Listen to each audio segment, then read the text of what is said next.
இப்பவே என்ன, ஐயோ அவருக்கு குறைஞ்சிரும், அவர் விஜய் வர்றதுனால அவருக்கு குறைஞ்சு போயிடும், அவர் ஒண்ணுமே இல்லாம போயிடுவாரு. ஏன் எதுக்கு பயம் காட்டுறான்னு தெரியுமில?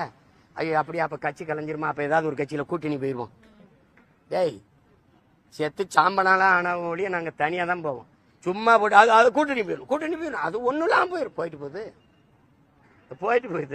இந்த ஊடகங்கள் ஏதாவது எனக்கு வாக்கு குறைஞ்சிரும்னு சொன்னது, இந்த தேர்தல் அவருக்கு கூடும், இந்த தேர்தல் அவருக்கு கூடும். தம்பி, ஒரு தொலைக்காட்சி தேர்தல் ஓட்டு பதிவு நாளைக்கு நடக்க போது, நாளை மறுநாள் இன்னைக்கு சொல்லுது அவருக்கு நான் 5 விழுக்காடு போடுவாங்கன்னு, 4 விழுக்காடு போடுவாங்கன்னு சொல்லு. அப்புறம் தேர்தல் முடிஞ்சு எக்ஸிட் போல்னு ஒன்று சொல்லுது, இல்லை 5 விழுக்காங்க 5 விழுக்காடு வருது அவருக்குன்னு சொல்லு. தேர்தலை வாக்குன்றான் 8.22 வருது. என்ன ஒன் நேர்மை கிழிக்கிறீங்க?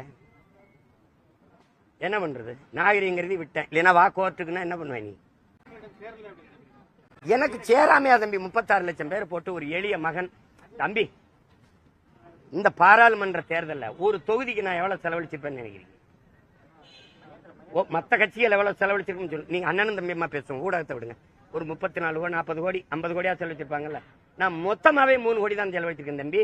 36,50,000 ஓட்டு போட்டு 3வது பெரிய கட்சி, அங்கீகரிக்கப்பட்ட ஒரு கட்சி, தனியா நின்று ஒரு கட்சி அங்கீகரிக்கப்பட்டது ஐயா விஜயகாந்துக்கு அப்புறம் நானும் ஒன்றும் இல்லை. அவர் 40 வருஷம் நடிச்சு புகழ்பெற்ற ஒரு திரைக்கலைஞன், அங்கீகரிக்கப்பட்டார். அதுக்கப்புறம் ஒரு எளிய மகன், எனக்கு என் வேட்பாளர் யாருன்னு தெரியாது. நான் 6 தேர்தலாக ஒரு சின்னத்தில் போட்டிட்டு அதை எடுத்துக்கிட்டு மைக்குன்னு ஒன்று கொடுத்தேன். அதில் 4 பொத்தானை வச்சு அது போய் பார்த்தேன். ஆமா, நீ என்ன ஜனநாயகம் வச்சிருக்க? நான் உங்ககிட்ட கேட்கிறேன். 75 வருஷம் ஒரு கட்சி ஒரே சின்னம், 60 வருஷம் ஒரு கட்சி ஒரே சின்னம். தேசிய மலர், அது இந்தியாவின் தேசிய மலர் தாமரை, அது ஒரு கட்சிக்கு சின்னம். தேசிய மலருதுன்னு என் மகன் படிச்சுக்கிட்டு இருக்கான். தாமரை கொண்டு போய் தேசிய மலரை கொண்டு போய் ஒருத்தனுக்கு சின்னமா வச்சா. கை 50 வருஷமா ஒரு கை கை கை கைன்னு ஒரு சின்னம். இந்த சின்னங்கள்ல நேத்திக்கு முத நாள் கொடுக்குற, நாளைக்கு தேர்தல் எனக்கு ஒரு சின்னத்தை.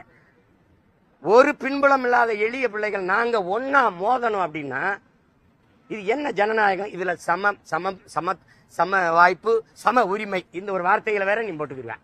ஜனநாயகத்துல சம வாய்ப்பு சம உரிமைன்னு.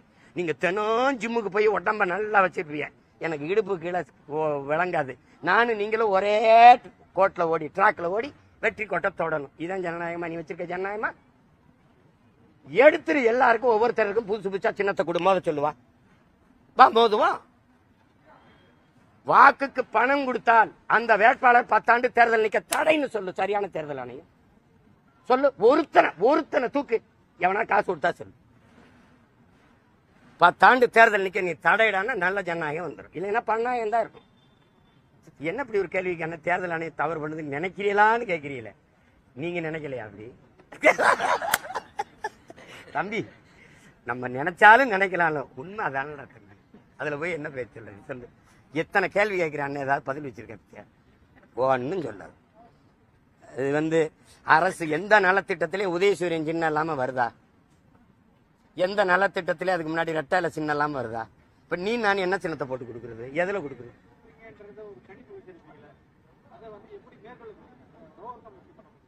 தம்பி, நான் எங்க தோற்றேன்னு நீ சொல்லு. 4.5 லட்சம் ஓட்டு வாங்கினேன், 1.1. இன்னைக்கு 8.22. 6 மணி நேரம் என் வாக்கை நீ என்னல. ஒரு புது சின்னத்தை கொடுத்து இந்தியாவை யார் ஆள்றது? அப்படி பார். ஐயா மோடியா அருமை சகோதரர் ராகுலா, இதுதான் போட்டி. ஐயா எடப்பாடி ஒரு தலைமையை வச்சுக்கிட்டாப்புல ஒரு கூட்டணி, ஐயா ஸ்டாலின் ஒரு தலைமையை வச்சுட்டாரு ஒரு கூட்டணி, தம்பி அண்ணாமலை மோடியை முன்னிறுத்தி ஒரு கூட்டணியை வச்சுக்கிட்டாப்புல. நான் ஒத்த மகன், ஒன்றும் கிடையாது. ஆனா இதுல நான் வளர்ந்துருக்கேன்னா இல்லையா? 8.2. இந்தியாவை யாராலும் நான் அது இல்லையே, ஆட்டத்துல இல்லையே. நான் இந்த மண்ணின் மகன், இந்த மண்ணுக்கான மகன். ஆனா என்னைய தேடி இருக்கான் இல்லையா? 8வது பெட்டியில இருந்த என் சின்னம், முதல் பெட்டியில தாமரை, உதயசூரியன், ரெட்டலை, கை எல்லாம் இருக்கு. 8வது பெட்டியில இருந்த சின்னத்தை சீமானுக்கு என்னடா சின்னம்னு தேடி இத்தனை பேர் போட்டு என்னை அங்கீகரிக்க வச்சிருக்காங்கன்னா, நான் வளர்றேன்னா நான் தோக்குறேன்னு நீ சொல்லாம அந்த வார்த்தையை. வளர்ச்சின்னு சொல்லு, எழுச்சின்னு சொல்லு, மாறுதல்னு சொல்லு, தோல்வின்னு சொல்றாரு. 1.1 இருந்து 8.2 வந்த 2 வந்த கட்சி இந்த தமிழ்நாட்டு அரசியல் வரலாற்றுல ஏதாவது சொல்லு. எல்லாம் செத்து போயிடும், களைஞ்சு ஓடிடுவான். தேவை இது கருத்தாளர்கள் சும்மா சொல்லிக்கிட்டு இருப்பாங்க, நம்ம பாட்டுக்கு வேலை செஞ்சுட்டு போகணும். தம்பி, நான் மக்களுக்கானவன், என் வெற்றியின் தோல்வி என் மக்களுக்கானது, அது அவங்க தான் முடிவு பண்ணும். இப்ப ஜெயிச்சவன் பேசுனதை விட ஜெயிக்காத நான் இப்ப ஜெயிக்கல, தேர்தல் வெற்றி ஜெயிக்கல, நான் பேசுறதை யாராவது இப்ப ஏன் இந்த சரி இந்த துப்புரவு பணியாளருக்கு ஏன் வரல? எத்தனை MP MLA வந்தான்? இவ்வளவு நேரம் நான் பேசுறேன்ல, ஒரு தலைவரை பேச சொல்லு இவ்வளவு நேரம். ஏன்னா எஜமாங்க வச்சுப்பான். அப்புறம் தட்டை எழுந்திக்கிட்டு தெருவாலையணும். எங்க போறது, எந்த வீட்டுல நமக்கு கறிச்சோறு கிடப்பான், எவன் கஞ்சி ஊத்துவான்னு தேடணும். பேச முடியாது. அந்த தனித்துவத்தை இழக்காம இருக்கணும்னு நினைக்கிறேன். ஏன்னா எங்க முன்னோர்கள் செஞ்ச தவறை நான் செஞ்சிடக்கூடாதுன்னு நினைக்கிறேன். மாப்போசியோ, சீப்பா ஆதித்தனாரோ, அண்ணல் தங்கவோ, கியாபி விஸ்வநாதமோ, மறைமலடிகளோ எங்க முன்னோர்கள். எனக்கு இப்ப சமகாலத்தில் எங்க முன்னாடி வந்து எங்க ஐயா மருத்துவர், எங்க அண்ணன் சும்மா, எங்க அண்ணன் வைகோ, ஐயா விஜயகாந்த், இவர்கள் செஞ்ச தவறை அவங்களுக்கு பின்னாடி வர வழித்தடத்துல போறேன் நான் செஞ்சிடக்கூடாதுன்னு நினைக்கிறேன்.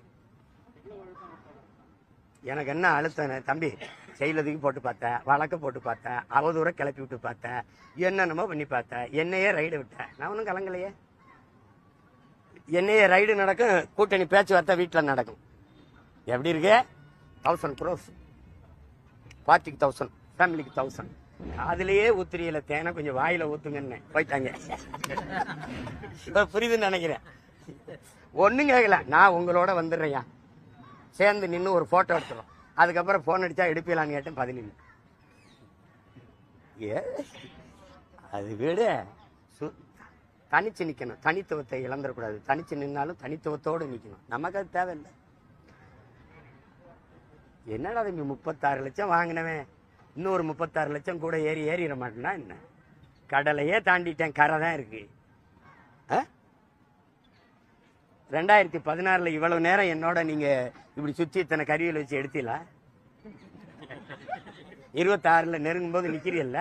26க்கு அப்புறம் இன்னும் நிறைய பேர் கூடி ரொம்ப நேரம் என்னை பேச சொல்றீங்க. எங்க அப்பா மணியரசன் சொல்ற மாதிரி, தம்பி பேட்டி கொடுத்தா அது ஒரு பொதுக்கூட்டம் தான். ஆனா இவ்வளவு போட்டீங்கன்னா, இதையெல்லாம் போட்டீங்கன்னா நான் என்னைக்கே வென்றிருப்பேன். நீ இந்த தங்கச்சி சொல்ற மாதிரி ஒரு வரி அப்படி போட்டு என்னடா தங்கச்சி காலையிலேயே கோபப்படுத்துறாங்க. இன்னும் ரொம்ப தூரம் போக வேண்டியது, மறுபடி வேற போராட்டத்துக்கு வேற போக வேண்டியிருக்கு, சாப்பாடு கொடுக்க வேண்டியிருக்கு மக்களுக்கு. அங்க வேற கேள்வி கேட்ப, அதுக்கு வேற கோபப்படும். இப்ப நான் சந்திக்கவா வேணாமா? நீங்க வர மாட்டீங்க, யாரும் வர மாட்டீங்க. நீங்க அப்ப நானாவது என் ஆத்தாளப்பன் பக்கத்துல, அக்கா தங்கச்சி பக்கத்துல உட்காரணும்ல. நான் இருக்கேன் உனக்குன்னு சொல்லணும்ல. யாருமே இல்லைன்னு சொல்ல. நான் உன் மகன் இருக்கேன், உன் அண்ணன் இருக்கேன், உன் தம்பி இருக்கேன், உன் மகன் இருக்கேன், உன் பேரன் இருக்கேன்னு போய் உட்காரணும். சாப்பாடு கொடுக்கணும்ல. நீங்க சாப்பாடு எவன் போட மாட்டான். நீ கழிவறை கூட திறந்து விட மாட்டேங்கிற. ஒரு மனித மனம் இது செய்யுமாங்க? யாராவது செய்யுங்க. உங்க அக்கா அப்படி உட்கார்ந்துருந்தா கழிவறையை புட்டி ஏதாவது ஒரு என்னங்க கொடுமை. எங்க விலங்கு வேட்டையாடி போய் ஒரு குரங்க பிடிச்சிருதுங்க.